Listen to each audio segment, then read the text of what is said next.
So I just had a great conversation with a good friend of mine, and it was about the difference between when something will work versus if it'll work.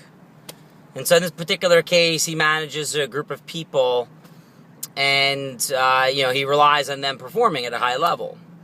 And what I sensed in him was that it was more of like if this works out versus, hey, okay, when it works out. And what he was basically talking about is how he's a little bit desperate and needy. And by the way, even if you don't manage people, this could still apply to you.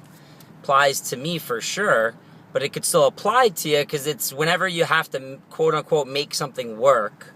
Or if you are, when you have a project of sorts, or you do have a group of people that you're leading and there's a certain desired outcome. It could be a coach of a sports team and you're questioning, if we'll win or if we'll build a winning team versus when will we win. Just going through college, if I graduate versus when will I graduate. It's like if versus when is the big thing here. And so what I find is if we're in this mode of this whole if thing, like if it works out, we lack confidence, we lack self-assurance, we lack belief, what I find is that we tend to tense up a bit. We tend to be desperate, and that just doesn't work. It's a way of being, or we tend to get a little stressed out. We tend to kind of push things a little too hard. We tend to try to force the success versus letting it evolve or letting it organically grow.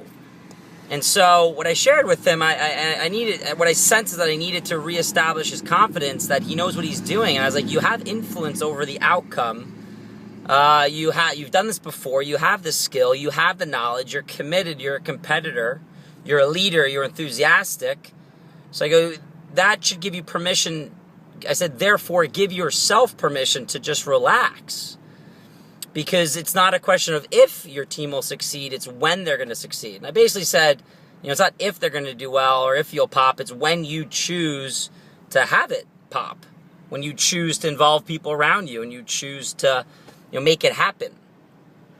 So take away from this, if you find yourself, sensing, or if you find yourself thinking, worrying a bit, or thinking if it works out, I would step back and say, no, it definitely will.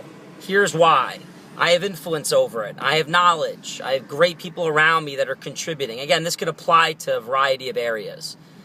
And so you're almost like reassuring yourself that it's like a foregone conclusion that you will prevail and your organization will prevail and the community that you're part of will prevail and will succeed.